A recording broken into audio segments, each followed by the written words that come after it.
A pair of headlights cut through the night as the car slowed to a stop on a dimly lit street. It should have been just another evening, but for the man behind the wheel, it was about to become a nightmare. Flashing red and blue lights filled the rearview mirror, accompanied by the piercing wail of a siren. He didn't flinch, he'd been through this kind of thing before. But this time, he could feel something different, something that made the hairs on the back of his neck stand up. As he rolled down his window, the first officer approached with a smug, condescending grin that said everything words didn't have to. The officer didn't ask for his license or registration, not at first. Instead, he peered through the open window, eyes narrowing as he took in the driver's face, skin tone, and the make of the car he was driving. Without saying a word, he stepped back, exchanged a glance with his partner, and then returned, leaning in close. "Step out of the car," he said, his voice dripping with authority. There was no reason given, no explanation. The driver's heart began to race, but his face remained calm. "Is there a problem, officer?" he asked, his voice even, steady. "Step out of the car," the officer repeated, this time with a harsher edge. He didn't wait for compliance, he reached for the door handle, yanking it open. "You people think you can drive around here like you own the place?" There it was, words laced with venom, a quiet rage barely hidden behind a uniform. As the man stepped out, he could feel eyes on him, not just from the two officers, but from onlookers peeking through their windows, curious and fearful, watching to see what would happen next. He knew exactly how this looked, how the scene was being framed, a black man pulled over late at night, confronted by two white officers with their hands hovering over their holsters. He stood there, hands visibly open, trying to show that he was no threat, even though everything inside him was screaming. The second officer, standing by the patrol car, radioed something in, and for a moment, there was a silence that seemed to stretch out forever. Then the first officer stepped forward, close enough that the driver could see the sweat beading on his forehead. "You're a long way from home, aren't you?" The officer smirked, his voice low and mocking, as if daring him to make the wrong move. "What are you doing in this part of town, huh?" "I'm just passing through," he said, trying to keep his voice calm, measured. But the officer's face twisted, almost like he was disappointed by the lack of fear. "Passing through," he repeated, as if the idea itself was absurd. "You see, people like you passing through here, it usually means trouble. So why don't you save us all the time and just tell me what you're up to?" By now, the other officer had joined them, standing off to the side with his arms crossed, nodding as if everything made perfect sense. "Open the trunk," he demanded, his tone leaving no room for argument. "We need to make sure you're not carrying anything illegal. Drugs, weapons, you know the usual." The implication was clear, the assumption loud and offensive. The driver felt a wave of frustration, anger boiling beneath the surface. This wasn't about a routine traffic stop, it was about control, about making a statement. But he nodded, stepping back and opening the trunk as requested. He could hear one of them muttering, "I bet there's something. There's always something." The officer began rummaging through his things, roughly moving bags, scattering items, searching for any excuse to escalate the situation. Nothing. There was nothing in the trunk. But that didn't seem to matter. The first officer stepped back, his face darkening. "Get on the ground," he ordered. "Hands behind your back." The air became electric, the tension thick enough to cut. The man hesitated, and in that brief moment, everything seemed to hang in the balance. "Why?" he asked, his voice still calm but now tinged with a sharp edge of disbelief. "I haven't done anything wrong." The officer's smile was cold. "I said, get on the ground," he shouted, louder this time, reaching for his baton. There was no justification, no probable cause, just a raw display of power. The driver slowly lowered himself to his knees, feeling the rough pavement scrape against his skin. He could feel their eyes on him, feel the judgment, the assumptions, the dehumanization. It was as if they were trying to break him, to make him beg for mercy. But he didn't. Instead, He took a slow breath and said, "You don't know who I am, do you?" The officer paused, confused by the sudden shift. "I don't care who you are," he sneered, but there was a flicker of doubt now, a crack in his confidence. "You're going to do exactly what I tell you to, or things are going to get a lot worse for you." The other officer glanced nervously at his partner, sensing that things were slipping out of control. "Maybe we should call for backup," he murmured, but the first officer ignored him. He was too far in now, too caught up in the rush of power to back down. The driver's face remained impassive, but inside, something had shifted. "You really don't know," he said quietly, almost to himself. "But you're about to find out." He looked up at them, and for the first time, there was no fear in his eyes, only a cold, quiet resolve. What happened next would shock everyone who heard about it.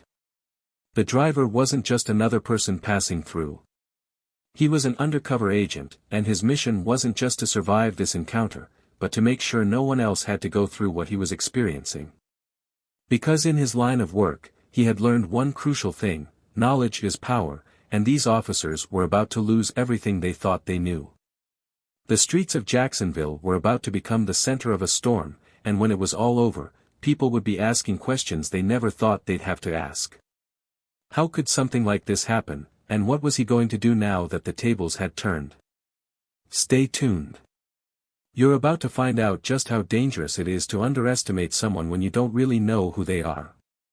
Hello, everyone. Before we dive into today's story, I want to take a moment to acknowledge something very important. Here at Plow of Twist, we stand firmly against all forms of racism, discrimination, and injustice. We believe in equality, respect, and understanding for everyone, no matter who you are or where you come from. To our Black viewers watching this, we see you, we support you, and your voices matter. Thank you for being here with us today. Now, get ready for a powerful story full of twists and lessons, and if you enjoy it, don't forget to subscribe to the channel for more. Enjoy the story. The night air was warm, thick with the humidity typical of Jacksonville, Florida. The streets were mostly quiet, lit by the occasional flicker of a street lamp, and the faint hum of cicadas filled the background. It was the kind of night that could make you feel invisible, tucked away from the world, moving between the shadows and streetlights. For Rashad Daniels, that was exactly what he needed. He had a job to do, and it required him to blend in, to be just another face passing through the city. Rashad was an agent with the FBI, and not just any agent, he was one of the best undercover operatives they had. Growing up in Atlanta, he learned early on how to navigate spaces where he didn't always fit, how to be both visible and unseen. It was a skill that had served him well throughout his career, especially in cases that required a delicate touch, an ability to earn trust and extract information without raising suspicion. Tonight was supposed to be just another routine surveillance mission, another piece in a much larger investigation. He was following a lead on a weapons trafficking ring, and his orders were simple: observe, report, and remain unnoticed. Rashad was meticulous, focused, and calm under pressure. Years in the field had taught him to control his emotions, to keep a straight face even when things got tense. But beneath that calm exterior was a sharp mind that never stopped assessing, calculating, preparing for the unexpected. This was why he was here, parked on the edge of a quiet residential neighborhood, his eyes scanning for any sign of movement. He was waiting for a meeting, one he was almost certain would take place tonight, a crucial step in uncovering the network that had been operating right under everyone's noses. But as he sat there, hands resting on the steering wheel, he had no idea that he was about to become the center of a very different kind of story. Further down the block, two police officers were on patrol. Officer Travis Miller and Officer Greg Shaw had been partners for nearly 5 years. In that time, they had developed an unspoken language, a way of communicating through glances and gestures that came from countless shifts spent together. But their bond went beyond professional camaraderie. Both had grown up in Jacksonville, and both shared a certain view of their role in the city. They were there to keep the streets clean, to maintain order, and that sometimes meant making sure people they deemed out of place didn't stick around for long.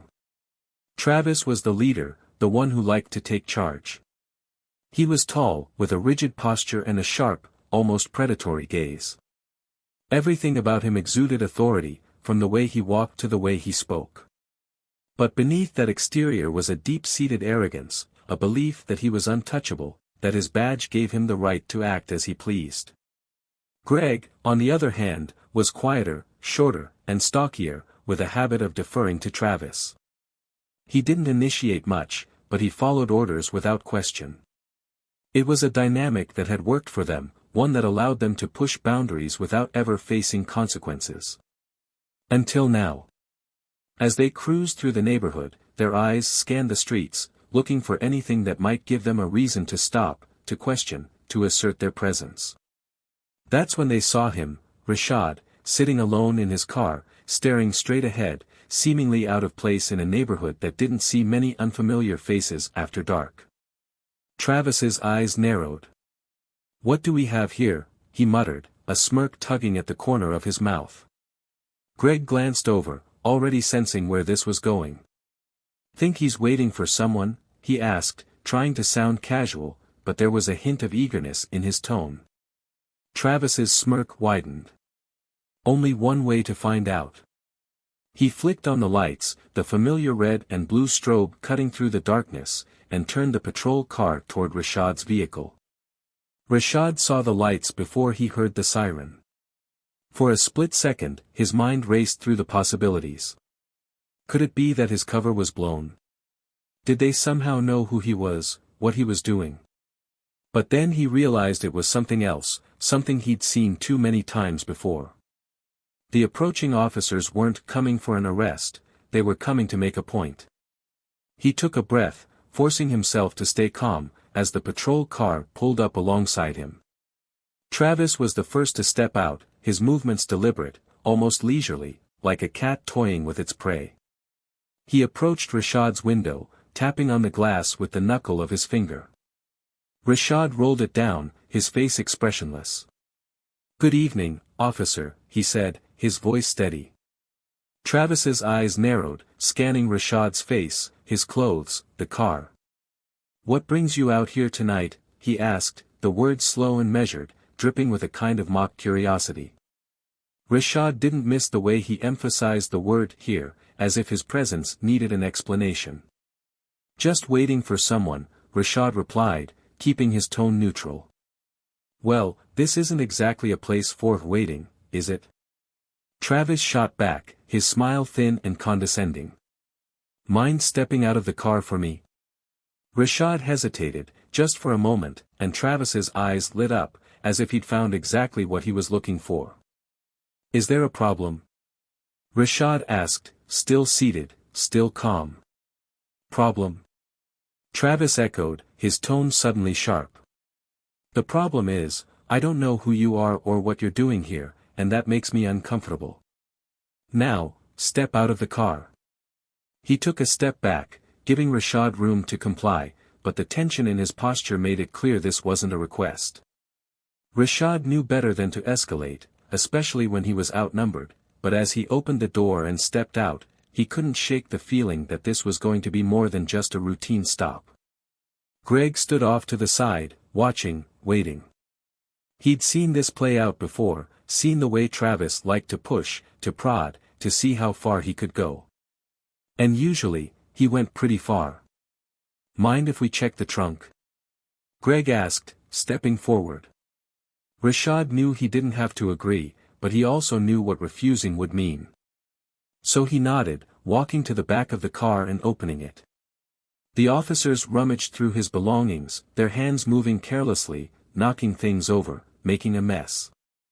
It was deliberate, an act of disrespect designed to provoke. Travis glanced over at Greg, his expression unreadable, before turning back to Rashad. "Funny," he said, his voice dripping with sarcasm. "I didn't find anything. But that doesn't mean there's nothing to find." As they circled back, Rashad could see the look in Travis's eyes, the satisfaction of a man who had all the power and intended to use it. "Get on the ground," Travis said, the words abrupt, harsh. Hands behind your back. Rashad's heart pounded, but he forced himself to keep his composure. He knew what this was, a game of control, of intimidation. And he knew he had to play it, at least for now. But as he slowly lowered himself to the ground, feeling the rough gravel beneath his palms, he also knew something else: this wasn't over. Not by a long shot. Because tonight wasn't just about him, it was about something much bigger, and these officers had no idea who they were really dealing with. And as Travis leaned down, close enough that Rashad could smell the faint scent of cigarette smoke on his breath, he whispered, "You thought you could just sit here and no one would notice? Well, I noticed. And now you're going to see what happens when you don't belong." But as Rashad met his gaze, unflinching, a small, almost imperceptible smile played at the corner of his lips.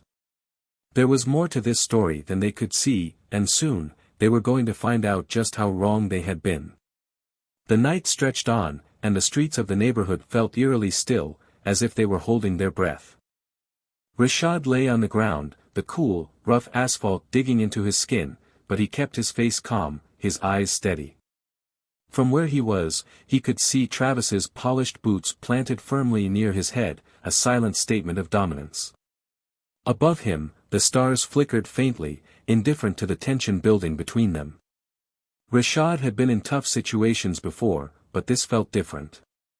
It wasn't just about intimidation, it was about control, and it was becoming clear that Travis wasn't going to stop until he felt he had complete power over the situation. Greg stood a few feet away, arms crossed, his eyes darting between Travis and Rashad. There was a hint of unease in his stance, but he didn't move to stop his partner. He knew Travis's temper, knew how he liked to push, but he also knew that questioning him now would only make things worse. Instead, he watched, silent and complicit, as Travis knelt down beside Rashad, his eyes gleaming with a cold, calculating intensity. "You got somewhere to be tonight?" Travis asked, his voice low, almost conversational, as if they were discussing the weather. "Or were you just planning on hanging around here until someone noticed?" He didn't wait for an answer. "Well, congratulations, you got our attention." Rashad didn't react. He could feel the tension in the air, the way Travis was daring him to push back, to resist. But he knew better. He stayed still, letting the silence stretch out, forcing Travis to fill it. And he did. "You see, when people like you come into neighborhoods like this, it makes people nervous," Travis continued, his tone dripping with mock concern. "So, we make sure to take a closer look, make sure there's nothing out of place." Rashad finally turned his head, meeting Travis's gaze, unflinching. "I haven't done anything wrong," he said, his voice firm, but calm. "I'm just passing through." Travis's expression didn't change, but there was a flicker of something in his eyes, a hint of irritation. "Passing through," he repeated, almost like he was tasting the words, rolling them around in his mouth. "Well, let's see if that checks out, shall we?" He stood up abruptly, signaling to Greg. "Search the car." Greg hesitated for a moment. "But we already," I said, "search the car," Travis snapped, cutting him off. Greg flinched, but he nodded, moving quickly to follow the order. Rashad's pulse quickened slightly, but he kept his breathing even. He had nothing to hide, but that wasn't the point. Travis wasn't looking for something, he was looking for an excuse, a reason to escalate, to justify what he was doing. As Greg began rifling through the car again, Travis stepped closer, leaning down until his face was inches from Rashad's. "You know what I think," he said, his voice barely above a whisper. "I think you're up to something. And I think you're just hoping we don't find out what it is." Rashad didn't flinch. He held Travis's gaze, his mind racing, but outwardly calm. "I'm not the one hiding anything," he said quietly, and for a moment, Travis's eyes flickered with confusion, as if he wasn't sure what Rashad meant. But the moment passed quickly, and the sneer returned to his lips. "We'll see about that," Travis said, straightening up and turning back to Greg, who was now standing beside the open trunk, his hands empty. Anything? Travis asked, though his tone made it clear he didn't expect an answer. No, nothing, Greg said, sounding almost relieved, but Travis's expression darkened. Then keep looking, he ordered, and Greg's shoulders sagged slightly as he moved back to the car. Rashad could feel the situation slipping, could sense the frustration building in Travis. He wasn't getting what he wanted, and that was dangerous. Men like Travis thrived on control, and when they felt it slipping, they lashed out. But Rashad also knew something Travis didn't. He wasn't just another driver caught in a bad situation. He was an agent, and he had a plan. All he needed was for Travis to keep talking, to dig himself deeper, to give Rashad everything he needed to turn this around. As if on cue, Travis's radio crackled to life, a burst of static followed by a voice asking for an update. Travis ignored it, his eyes fixed on Rashad. "You think you're clever, don't you?" he said, his voice low and menacing. "Think you can just sit there and act all calm, like you've got nothing to worry about. But I'm telling you right now, that's not going to work." Rashad didn't respond. He could see the way Travis's jaw clenched, the way his hands tightened into fists at his sides. It was like watching a storm build, slow and inevitable, and he knew it was only a matter of time before it broke. Greg reappeared, looking uneasy, but before he could say anything, Travis snapped. "I'm done waiting," he said, his voice rising. "Get him up." Greg hesitated, glancing at Rashad, then back at Travis. "Are you sure we should?" I said, "get him up." Travis barked, and this time Greg moved quickly, reaching down to pull Rashad to his feet. The movement was rough, more forceful than necessary, but Rashad didn't resist. He stood, feeling Greg's grip tighten around his arm, as if trying to assert some kind of control, some kind of authority. Travis stepped closer, his eyes gleaming with a mix of frustration and satisfaction. "You're going to tell me exactly what you're doing here, or I'm going to make sure you spend the night in a cell," he said, his voice barely controlled. "Do you understand?" For a moment, there was silence, a tense, heavy silence that seemed to stretch out endlessly. Then Rashad spoke, his voice calm, but firm. "I'm not doing anything illegal," he said. "And you have no reason to arrest me." Travis's eyes flashed with anger, and he stepped forward, close enough that Rashad could feel his breath on his face. "I don't need a reason," he hissed, and the words hung in the air, echoing in the quiet night. It was a confession, a slip, but Travis didn't seem to realize it. He was too caught up in the moment, too caught up in the rush of power. Rashad felt a chill run down his spine, but he forced himself to stay calm, to think. He had known this could happen, had prepared for it, but hearing the words out loud, seeing the raw, unfiltered malice in Travis's eyes, made it real in a way he hadn't anticipated. As Greg stepped back, unsure of what to do, Rashad slowly raised his hands, a gesture of compliance, but also of defiance. "You're right," he said softly. "You don't need a reason. But you're going to regret this." The words were barely louder than a whisper, but they cut through the tension like a knife. Travis's smile faltered, just for a moment, but it was enough. Rashad could see the uncertainty flicker in his eyes, the brief flash of doubt. He didn't know what Rashad meant, but he could sense that something was off, that this wasn't going the way he had planned. Greg stepped forward, trying to defuse the situation. "Maybe we should just let him go," he said, his voice quiet, almost pleading. But Travis ignored him, his eyes still locked on Rashad. "No," he said, his voice hard. "Not until I get answers." And that was when Rashad knew he had him. He could see it now, the desperation, the need to prove something, to assert control. It was a weakness, and Rashad was going to use it. But not yet. Not until the moment was right. As the tension reached a breaking point, as the night seemed to hold its breath, Rashad allowed himself a small, almost imperceptible smile. He had a plan, and it was already in motion. And when it was over, these officers were going to learn a lesson they would never forget. The storm was coming, and there was no stopping it now. The night had grown even quieter, almost suffocating in its stillness, as if the world itself was holding its breath. Rashad stood there, hands raised slightly, a faint glint of streetlight reflecting off his calm, dark eyes. But inside, everything was alive, thoughts buzzing, plans shifting.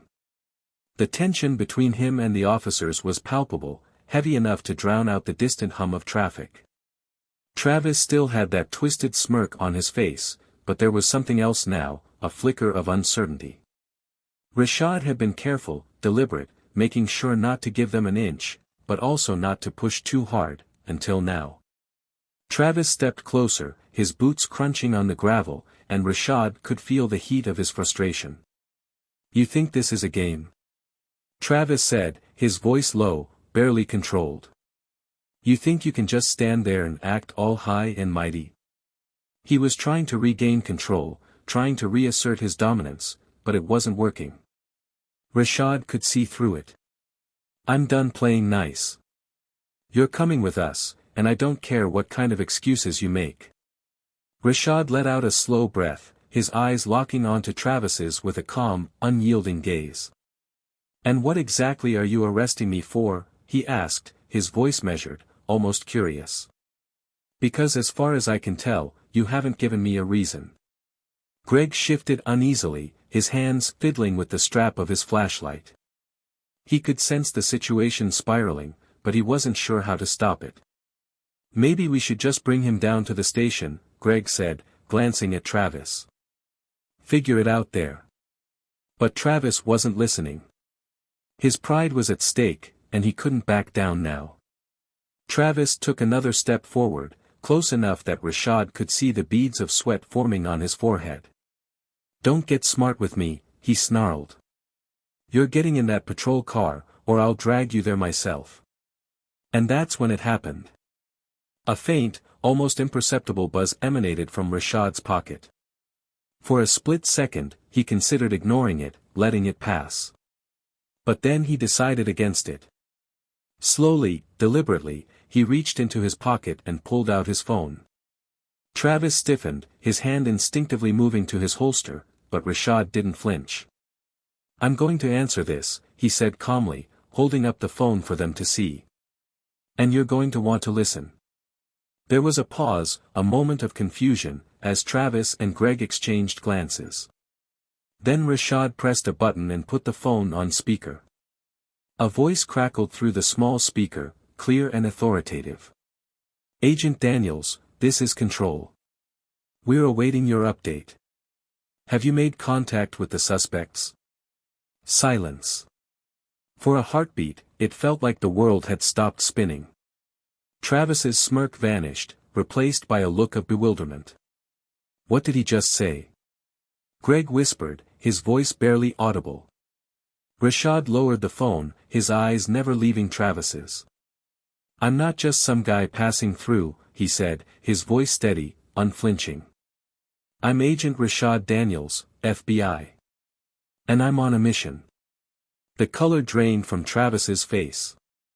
For a moment, he looked like he might laugh, as if this was some kind of joke, but he couldn't find the words. "You're lying," he said, but there was no strength behind it, no conviction. Rashad took a step forward, closing the distance between them. "I wish I was," he said, his voice calm but carrying an edge that made it clear this was no bluff. "But I'm not. I've been investigating a network of illegal arms trafficking, and you two just stepped right in the middle of it." Greg's eyes widened, and he took a step back, as if trying to distance himself from the unfolding nightmare. "Travis, maybe we should, shut up." Travis snapped, but his voice was shaky, his bravado cracking under the weight of the revelation. "This doesn't mean anything. You're still under arrest." Rashad's lips curled into a slow, almost pitying smile. "No, I'm not," he said, tilting his head slightly. "But you might be." He let the words hang in the air, watching as they slowly sank in, as the realization dawned on both men. "You see, my superiors are listening to everything that's happening right now. They've been monitoring this entire encounter. For a moment, there was nothing but silence, the kind of heavy, suffocating silence that precedes a storm. Then, Rashad pressed another button on his phone, and the voice from before returned, louder, clearer. "This is Special Agent Reynolds, FBI. Officers, you are currently interfering with an ongoing federal investigation. Stand down immediately." Greg's face went pale, his mouth opening and closing like a fish gasping for air. "Travis, shut up, Greg." Travis shouted, but the desperation was evident now. He was losing control, and he knew it. "This isn't real. They're just trying to scare us." But even as he said the words, he didn't sound convinced. Rashad's eyes never wavered. "You've been caught, Officer Miller," he said softly. "You thought you could use your badge to intimidate me, to make me feel small, but you picked the wrong person this time. And now, everything you've done tonight is going to be part of a federal report." Travis's eyes darted around, searching for a way out, a way to regain control, but there was none. The weight of his own actions, the consequences he'd never imagined facing, were closing in on him. "This isn't over," he hissed, but there was no power behind the words, only fear. "Oh, it's over," Rashad said, his voice barely above a whisper. "And when the sun comes up, you're going to have to explain to everyone why you tried to arrest a federal agent on a baseless charge. Why you tried to bully and intimidate someone because you thought you could get away with it." The radio on Travis's belt crackled, a burst of static followed by a voice calling for a status update. He ignored it, his hand trembling as he reached for his phone, as if dialing a number could somehow undo everything that had happened.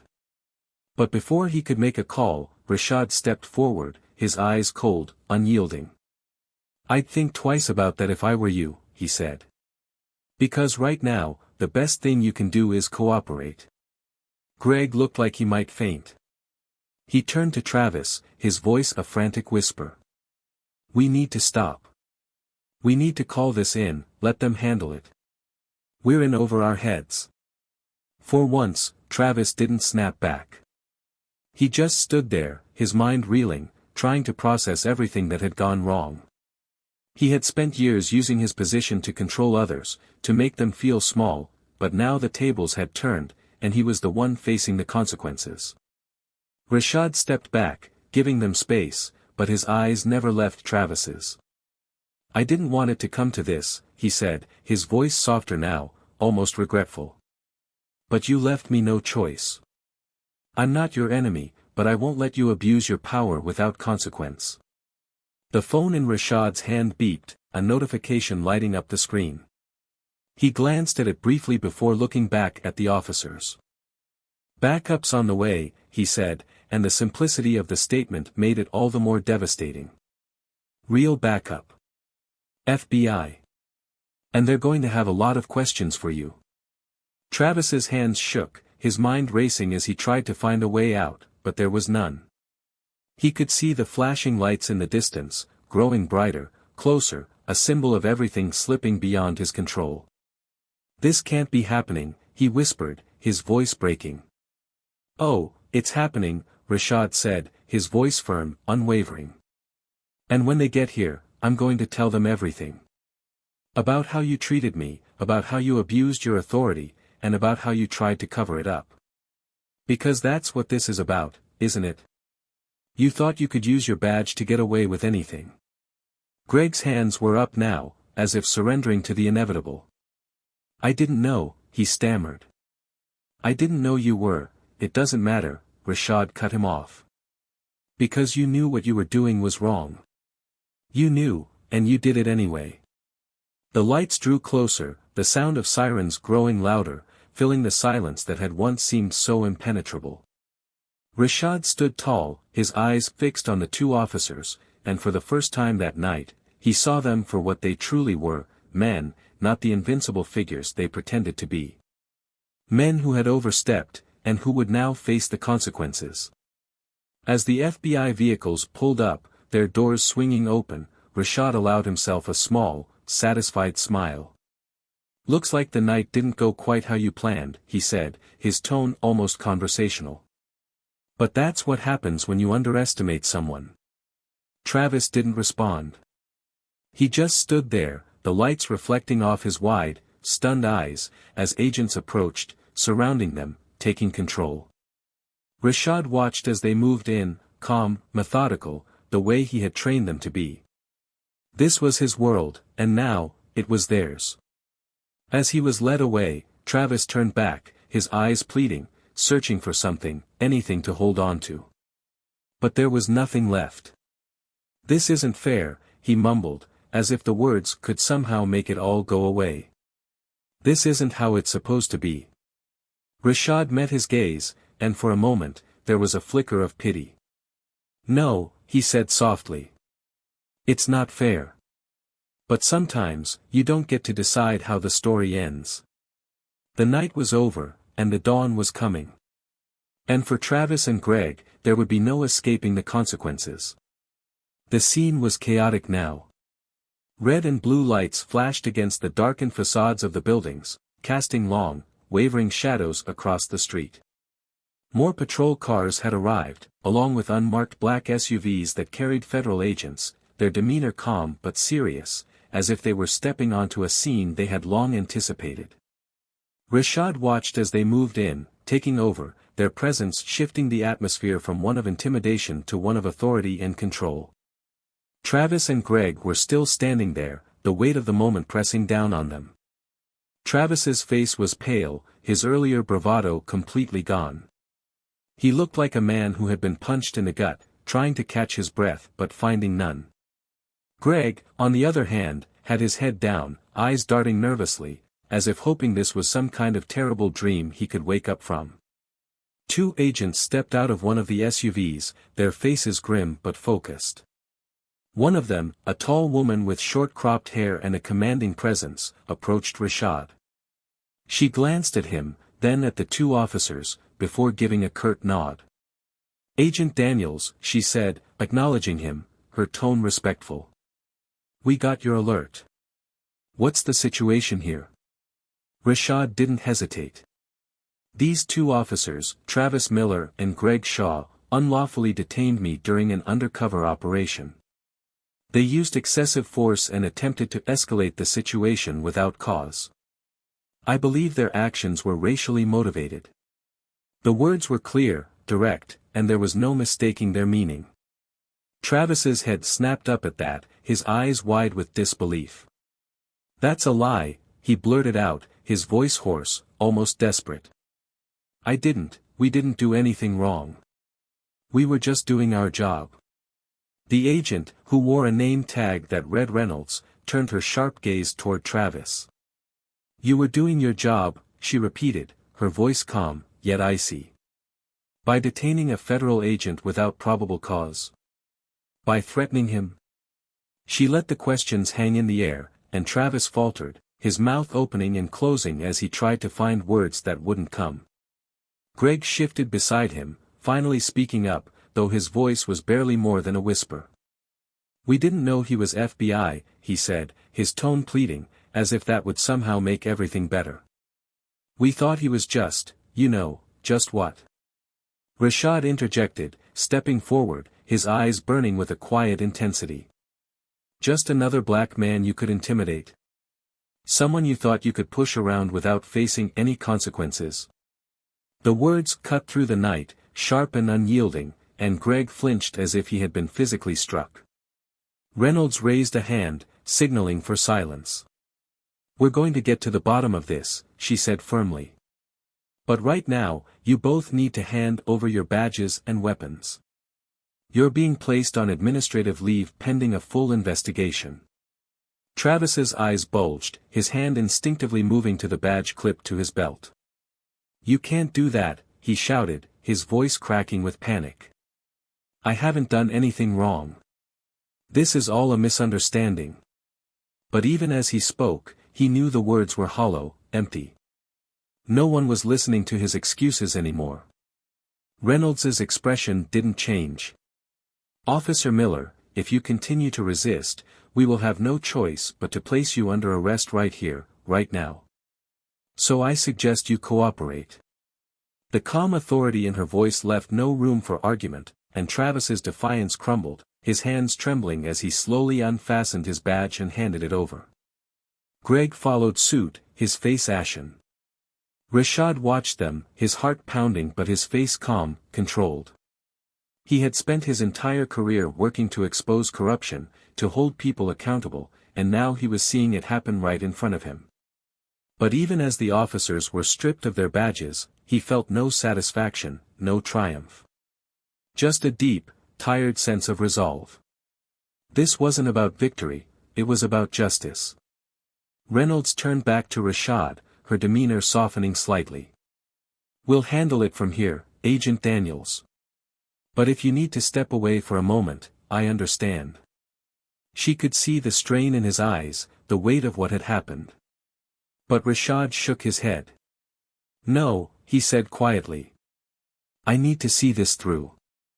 She nodded, respecting his decision, and then gestured for two other agents to take Travis and Greg aside. As they were led away, Travis's composure finally cracked.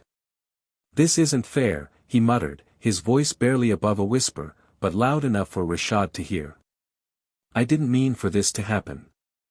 Rashad turned, his gaze piercing through the darkness, straight into Travis's eyes. "Fair?" he repeated, his tone measured but loaded with emotion. "You want to talk about fair? How many times have you done this to someone who didn't have the power to fight back? How many times did you use your badge to hurt, to control, because you thought no one would hold you accountable?" Travis's mouth tightened, but he didn't answer. He couldn't. Because he knew, deep down, that Rashad was right. He had seen people like Rashad before, people who were just trying to get by, and he had thought he could get away with treating them however he wanted. But this time, it had been different. This time, he had crossed the wrong person. As they stood there, locked in that moment, the distance between them felt vast, like a chasm that couldn't be bridged. Travis had spent his life believing he was untouchable, that his uniform would shield him from any consequences. But now, as he looked into Rashad's eyes, he realized just how wrong he had been. Greg, who had been silent up until now, finally spoke, his voice trembling. "I'm sorry," he said, the words stumbling out of his mouth, desperate and raw. "I didn't know. But Rashad cut him off. "Sorry doesn't change what you did," he said, his voice low but filled with a quiet, unwavering strength. "And it doesn't change what's going to happen next. You thought you could act without consequences, and now you're going to see what it feels like to be held accountable." Greg looked like he might collapse, his legs barely supporting his weight. "I was just following orders," he whispered, as if that could absolve him, as if that could make it all go away. "And that's the problem," Rashad said, his voice colder now, harsher. "You were willing to do the wrong thing because someone told you to. But that doesn't make it right. It just makes you weak." The agents moved in, guiding Travis and Greg toward the waiting vehicles. There were no handcuffs, not yet, but the implication was clear. This was the beginning of a process that would unravel everything they had built, everything they thought they could hide behind. And as they were led away, the reality of it finally seemed to hit them, the enormity of what they had done and what it would cost. As the car doors closed, locking them inside, Rashad felt a strange mix of emotions. Relief, yes, but also a lingering sadness, a heavy sense of disappointment. He had seen the best and worst of people in his line of work, and he knew that there was always a chance for redemption, a chance for change. But it had to start with accountability. Reynolds approached him again, her expression thoughtful. "Are you going to be okay?" she asked, and there was a genuine concern in her voice, a recognition of the toll this night had taken on him. Rashad hesitated for a moment, then nodded. "Yeah," he said, though his voice was quieter now, more introspective. "I will be. But this shouldn't have to happen." She nodded, understanding. "No, it shouldn't," she agreed. "But tonight, it did. And because of you, it's not going to be swept under the rug." For a moment, they stood there, surrounded by the flashing lights and the murmurs of agents coordinating the next steps. It was almost surreal, the way everything had unfolded, but Rashad knew that this was just the beginning. There would be investigations, reports, hearings. Travis and Greg would have to answer for their actions, and maybe, just maybe, it would send a message to others who thought they could act with impunity. As the agents began to disperse, Reynolds gave Rashad a final nod. "Get some rest, Agent Daniels. You've earned it." Rashad watched as she walked away, then glanced up at the sky, where the first light of dawn was beginning to peek over the horizon. The night had been long, but it was finally over. And as he stood there, he couldn't help but think about how many others had been in his position, how many hadn't had the chance to fight back. But he had. And because of that, things were going to change. Rashad turned, walking back to his car, feeling the weight of the night begin to lift. He knew there was still a lot of work to do, a lot of things that needed to change. But for the first time in a long time, he felt a sense of hope. Because tonight, he had made a difference. And sometimes, that was enough. As he reached for the door handle, he heard a faint sound behind him, a voice calling his name. He turned to see Greg, standing by one of the cars, his face pale, eyes wide with fear and regret. "Agent Daniels," he said, his voice barely more than a whisper. "Please. I didn't want it to go this far." Rashad looked at him, and for a moment, he didn't say anything. Then he shook his head slowly. "It didn't have to," he said softly. "But you made your choices. And now, you're going to have to live with them." Greg's shoulders sagged, and he was led away, his head hanging low. Rashad watched him go, feeling a strange sense of closure, even as the dawn began to break. It was over, and the day was just beginning. But for Travis and Greg, the real consequences were only just starting. The dawn was slowly creeping over Jacksonville, casting a pale, soft light across the streets as if trying to wash away the events of the night. But for those involved, the weight of what had happened lingered heavily. Rashad stood by his car, watching as the federal agents coordinated, talking in low, purposeful voices.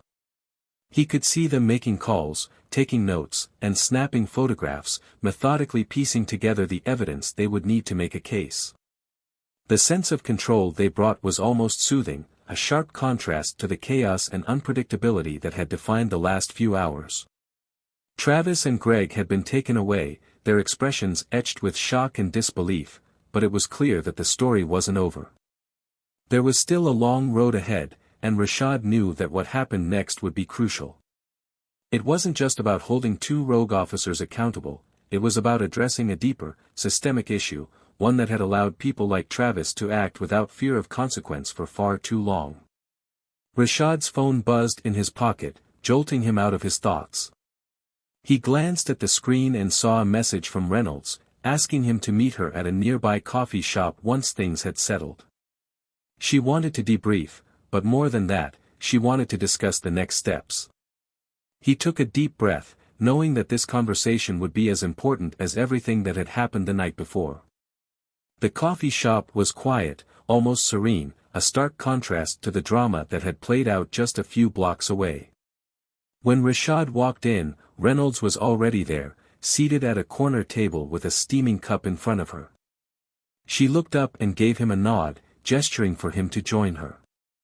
"Morning," she said, her tone neutral, but there was a hint of warmth in her eyes. "I figured you could use a break." Rashad sat down, taking a moment to let the atmosphere calm him. "Thanks," he said, his voice still a bit rough. "I needed this." Reynolds leaned back, studying him for a moment before she spoke. "You handled yourself well last night," she said. "It's not easy to keep your cool in a situation like that, especially when it's so personal." Rashad nodded, but there was a trace of frustration in his eyes. "It shouldn't have been personal," he said quietly. "But it always is, isn't it? That's the problem. It's never just about the job." Reynolds's expression softened, and she took a sip of her coffee before responding. I understand what you're saying, but what you did last night mattered. You didn't just expose two corrupt officers, you set a precedent. People are going to see this, they're going to talk about it, and it's going to make a difference. But Rashad shook his head slightly, his gaze distant. I don't know if it's enough, he said, almost to himself. Travis and Greg, they're just symptoms. The problem runs a lot deeper than that. And what happens when this dies down? When people forget, or move on to the next scandal? Reynolds didn't answer right away. She knew he was right, but she also knew that change didn't happen overnight. It's not going to be easy, she said finally, her voice gentle but firm. But you've already taken the first step. You've forced people to confront something they'd rather ignore. And that's how things start to change. There was a moment of silence as Rashad processed her words, and then he looked up, his eyes sharp, focused. What happens to them now? He asked.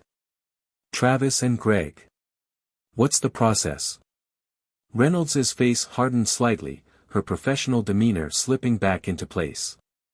They'll be placed under investigation, suspended without pay. Given the evidence we have, it's likely they'll face charges for misconduct, abuse of power, and possibly obstruction of justice. But the legal process will take time, and it's not going to be pretty. Rashad could hear the unspoken reality in her words. Trials, media scrutiny, public outcry, it would all play out in a messy, unpredictable way, and there was no guarantee of a just outcome. And what about the department? He asked. Do they face any consequences for letting this happen? Reynolds's eyes darkened slightly. That's where it gets tricky, she admitted. The department will conduct its own internal review, but we both know how that goes. They'll try to limit the damage, protect their own. It's going to take more than just one case to force real accountability. Rashad's jaw tightened, and he clenched his fists under the table, a simmering frustration bubbling beneath the surface. So, it's just going to be business as usual, he said, his voice laced with a bitter edge. They'll find a way to cover it up, and nothing will change. Reynolds didn't flinch. She had been through this before, had seen how difficult it was to navigate the murky waters of institutional reform. Not if we don't let them, she said, leaning forward, her eyes locking onto his. You have a voice, Rashad. People are going to listen to you now. You can use this to push for more, to demand change, to make sure this isn't just swept under the rug. Rashad met her gaze, and for a moment, he felt a flicker of hope. But it was tempered by the weight of experience, the knowledge of how deeply ingrained these issues were. It's not just about me, he said softly. It's about all the people who don't have a voice, who don't get the chance to fight back. I want to make sure this means something for them. Reynolds's expression softened, and she nodded. And that's exactly why you're the right person to lead this. You've seen what's wrong, and now you have a platform to do something about it. There was another pause, and then Rashad sighed, leaning back in his chair. I need to know that it's going to make a difference. That it's not just going to be another story that fades away. Reynolds reached across the table, placing her hand over his for a moment, a rare gesture of solidarity. It will, she said quietly. But you have to be willing to fight for it. As the conversation lingered, Rashad's mind drifted back to the events of the night, to the look on Travis's face as he realized he had lost control, the shock and fear that had replaced his smug confidence. It was a look Rashad had seen too many times before, but it was rare to see it in someone who had always been the one wielding power. There was a part of him that felt vindicated, that wanted to believe this was justice, but there was also a part that knew this was just the beginning. Travis and Greg were facing consequences, but there were many more like them, hidden behind uniforms and badges, protected by systems that refused to change. The day moved on, and news of the incident began to spread. Headlines appeared online, stories were shared on social media, and people began to react. Some were outraged, demanding accountability, while others defended the officers, claiming it was just a misunderstanding. But for Rashad, the real battle was just starting. He knew that this was a chance to push for more, to bring attention to a problem that had been ignored for too long. Later that afternoon, Reynolds called him again. "There's going to be a press conference," she said. "The department is planning to address the incident. They're trying to control the narrative, but we need you there. We need your voice." Rashad hesitated. The idea of standing in front of cameras, of speaking out so publicly, was daunting. But he also knew it was necessary. "All right," he said, his voice steady. "I'll be there." When he arrived at the press conference, the atmosphere was tense, reporters jostling for space, cameras flashing as officials took their places. Rashad stood at the back, watching as the police chief stepped up to the podium, his face stern, eyes scanning the crowd. "We are deeply concerned by the events that took place last night," the chief began, his voice measured, controlled. "We take these allegations very seriously, and there will be a full investigation to determine what happened and ensure accountability." Rashad felt a surge of frustration. It was the same vague, careful language he had heard 100 times before, designed to placate without committing to real change. But as the chief continued, Rashad noticed a few reporters glancing in his direction, murmurs spreading as they recognized him. Finally, the chief opened the floor to questions, and almost immediately, a reporter raised her hand. "We've heard reports that the person involved was an undercover FBI agent," she said. "Can you confirm that, and if so, why was he targeted by your officers?" The chief hesitated, his eyes narrowing as he tried to gauge how to respond. "At this time, I can confirm that the individual was a federal agent, but I cannot comment on the specifics of the encounter until the investigation is complete." Rashad stepped forward, cutting through the crowd, and suddenly all eyes were on him. "I can," he said, his voice clear, resonant. The room fell silent, and the chief turned, his expression tightening as he realized who was speaking. "I'm Agent Rashad Daniels," he continued, stepping up to the podium. "And last night, I was detained, harassed, and threatened by 2 officers who abused their power. This isn't just about one incident. It's about a culture that allows this kind of behavior to happen. And it needs to change." The silence was deafening, the tension almost unbearable. But Rashad didn't back down. He had faced worse, and he knew this was his moment to make a difference. "This isn't going to end with 2 suspensions," he said. "We need real accountability. We need to make sure that this never happens again, to anyone." The chief tried to interject, but Rashad held up a hand, stopping him. "I'm not going to let this be brushed aside," he said, his voice unwavering. "Not this time. Because I know what's at stake. And I know how important it is to get this right." As he spoke, the room seemed to come alive, reporters scrambling to capture every word, every gesture. Rashad could feel the weight of their attention, but he didn't let it overwhelm him. This was bigger than him, bigger than one night. And he was ready to fight for it. The press conference marked the beginning of a whirlwind few weeks.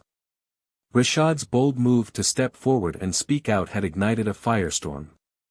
The story spread rapidly, not just across Jacksonville but nationwide, sparking debates about police conduct, systemic racism, and the need for accountability. For many, it was just another news cycle, a momentary flare-up that would eventually fade.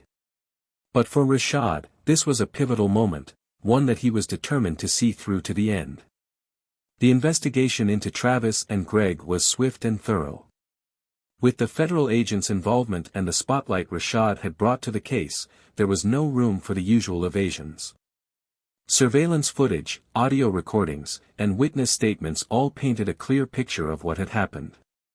The department couldn't hide behind vague promises or internal reviews this time.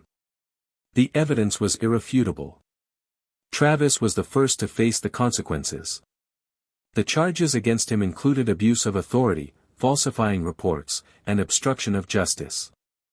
In court, his once arrogant demeanor was gone, replaced by a sullen, defensive posture. He tried to downplay his actions, claiming he was just doing his job, but the evidence against him was too strong. He was found guilty, stripped of his badge, and sentenced to time in prison. The verdict was a stark reminder that power could no longer shield him from accountability. For Greg, the outcome was different, but no less impactful. Throughout the trial, it became clear that while he hadn't been the instigator, his passive compliance had allowed the abuse to happen. He received a lighter sentence, avoiding jail time, but he was dismissed from the force and barred from working in law enforcement. During the trial, he made a tearful apology, not just to Rashad but to the community, acknowledging how his silence had enabled Travis's actions. It wasn't enough to undo the harm, but it was a start, a recognition of his own culpability. The police department, under intense scrutiny, couldn't escape either. The chief was forced to resign after it was revealed that this wasn't the first time complaints about misconduct had been ignored. A federal review was launched into the department's practices, leading to widespread reforms. Training programs were overhauled, new accountability measures were put in place, and an independent oversight committee was established to ensure that no one else would face what Rashad had endured. But the real change wasn't just in the policies, it was in the conversations happening across the city. People who had been silent were now speaking up, sharing their own stories of encounters with law enforcement. There was a newfound sense of solidarity, a collective demand for change. And at the center of it all was Rashad. For him, the past few weeks had been a test of endurance. He had faced the scrutiny of the media, the pressure of public opinion, and the exhausting process of legal battles. But through it all, he had remained resolute, driven by a purpose larger than himself. His actions had turned a moment of personal injustice into a movement for systemic change. One afternoon, after everything had settled, Reynolds met him at a small cafe. There was a warmth in her eyes, a sense of pride. "You did it," she said simply, sliding a cup of coffee across the table. "Not just for yourself, but for everyone who's ever been in your position." Rashad smiled, a genuine, relieved smile. "I didn't do it alone," he replied, taking a sip. "But it feels good to know that it mattered." He looked out the window, watching people pass by, going about their lives. "I just hope it doesn't stop here." "It won't," Reynolds assured him. "Because now, people know they have a voice.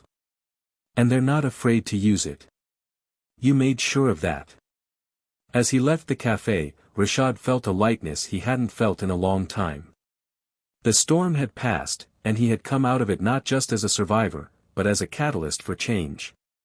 The case had closed, but his work was far from over. He had decided to take on a new role within the FBI, focusing on outreach and community engagement, helping to build bridges and ensure that law enforcement was held to a higher standard. It was a small step, but it was a step in the right direction, and he was ready to take it. This story wasn't just about a confrontation between one man and two officers. It was about a system that had allowed power to go unchecked for far too long. Rashad's courage to stand up and speak out reminded us all that change doesn't come from staying silent. It comes from confronting the uncomfortable truths, from demanding accountability, and from using our voices to make sure justice isn't just a word, it's a reality.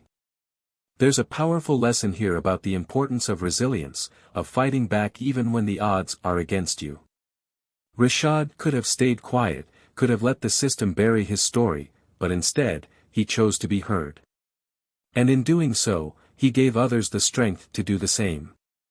It's a reminder that we all have a role to play in building a better, fairer world. So, what did you think of the story? How did it make you feel? Do you think we're moving toward a future where accountability is more than just a promise? Share your thoughts in the comments below. Your voice matters, just like Rashad's did, and we want to hear from you. And if you enjoyed this story, make sure to subscribe to Tales of Twist for more powerful, thought-provoking narratives that challenge the status quo. Hit that subscribe button, turn on notifications, and join us in uncovering more stories that need to be told. Thank you for watching, and remember, every voice can make a difference.